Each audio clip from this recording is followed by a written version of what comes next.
कभी कभी ख्याल तो आता होगा दिमाग में कि मजाक मजाक में बहुत दूर चले आए?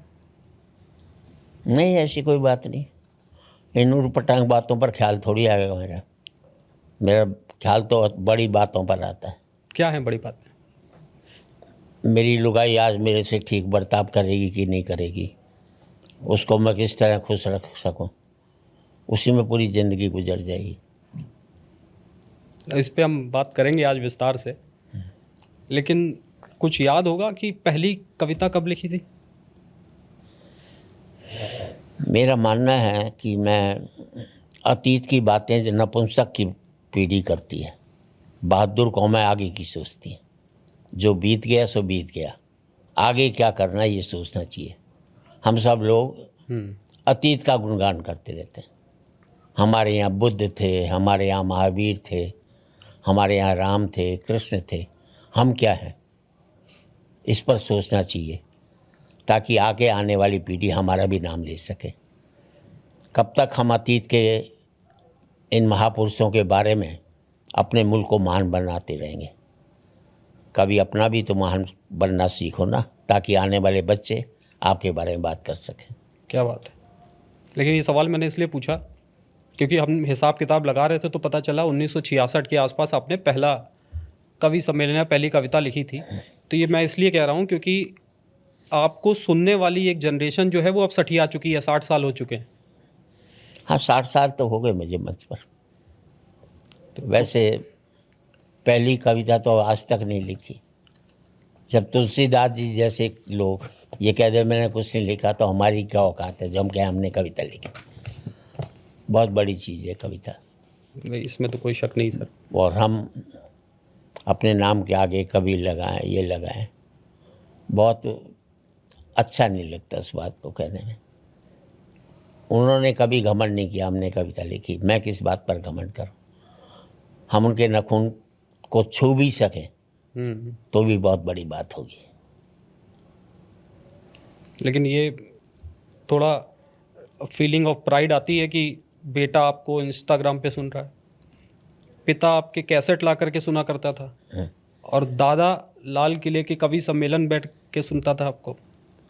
3 जनरेशन जो है वो आपकी फ़ैन है। ये बहुत बड़ा फ़ैन बेस है, लेकिन थोड़ा सा वो फिर ये बातें सोचूंगा तो अंदर घमंड आ जाएगा, और जब घमंड आपके अंदर आ जाता है तो फिर अच्छा नहीं लिख पाते आप अपने आप को सबसे बड़ा मानने लगते हैं। मुझे लोग हास्य सम्राट कहते हैं, जबकि मैं हास्य का चपरासी हूँ। सम्राट बनने की कोशिश जारी है।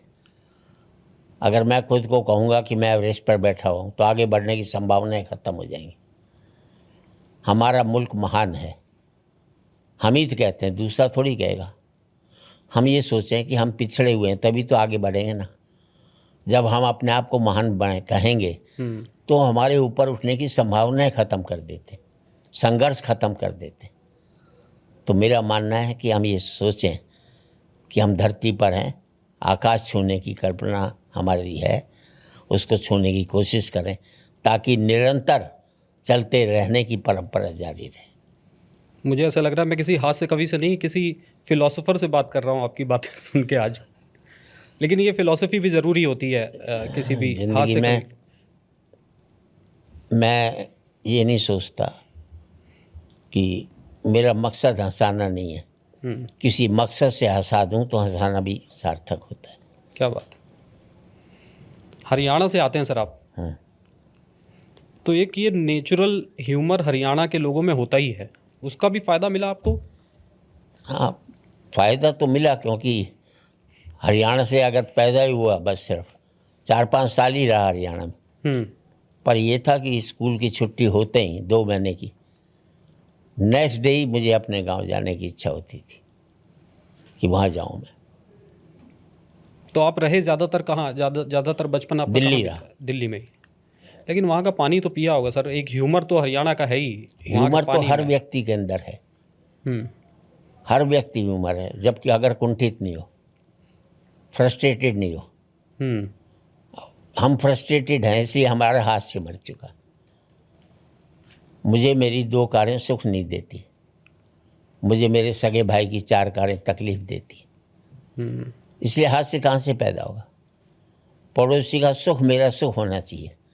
अब पड़ोसी का सुख मेरा दुख होने लगे तो हाथ से हर एक आदमी हाथ से लिख सकता है, कुंठाएं ख़त्म कर ले बस।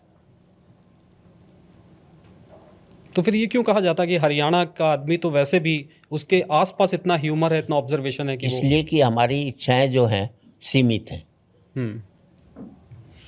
वो हरियाणा में एक आदमी वो करके खा रहा था, किसी ने क्या कहा, क्या खा रहा है, बड़े गुड़ और रोटी खा रहा हूँ। बोले ना हाथ में गुड़ है ना रोटी है, फिर क्या खा रहा है? बोले भाई कल्पना कर ली। बोले कल्पना तो तू हलवे पूरी की भी कर सकता था, गुड़ रोटी की क्यों की? बोले कर तो लेता लेकिन पचाता कौन, तेरा बाप। हम तो कल्पना में भी ऊंची नहीं सोचते। आप मैंने बड़े शुरुआती दौर में जब आपके वीडियोस देखे, जो कैसेट्स में मैंने आपको बचपन में देखा, तो बड़े आप बाप बेटे के रिश्ते पे बड़ी कुछ कहानियाँ, बहुत सारे लतीफ़े, बहुत सारी कविताएं बनाते थे कि हरियाणा में बाप बेटे का रिश्ता क्या होता है। कुछ उदाहरण कोई याद आ रहा है आपको जो शुरुआती अब याद नहीं आ रहा, लेकिन बाप बेटे का, क्योंकि हमारे यहाँ यही है ना, जैसे मेरे पिता ने मेरी कविता ही नहीं सुनी कभी, नहीं सुनी ना मैं सुना सकता कि बाप बैठे हंसी की बात कैसे कर लूँगा,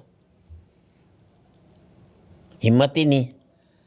फादर अगर मुझे बुला करके 5 मिनट में छुट्टी कर दें तो मैं समझता था आज बहुत बच गए। बच गए। या किसी दिन उन्होंने कह दिया आप कहाँ थे, तब समझता था अब खाल रची जाएगी तेरी। तो तू तड़ा करके बात होती है तो इसका मतलब संबंध ठीक चल रहे। मेरे बच्चों की भी यही, मैं अगर उनको कोई काम होगा तो आएंगे, और मैं बुला लूँगा तो उन्हें पता नहीं पापा क्या बात कर रहे हैं, क्या जवाब दे, तो बहुत सोच समझ करके आते हैं। और मेरे ग्रैंडसन भी ऐसा है। तो ऐसा क्यों सर? ये तो अब तो ये ज़माना है कि बाप बेटे साथ बैठ के हंसे। मुझे तो पुरानी आदत है ना, मेरे बच्चों में भी वही आदत पड़ गई, पोते में भी वही है। वो अपने फादर और मदर के साथ सब हिल मिल कर बहुत हंसी मजाक करते हैं, लेकिन जहाँ मैं गया नहीं वहाँ उनका स्टॉप लग जाता है।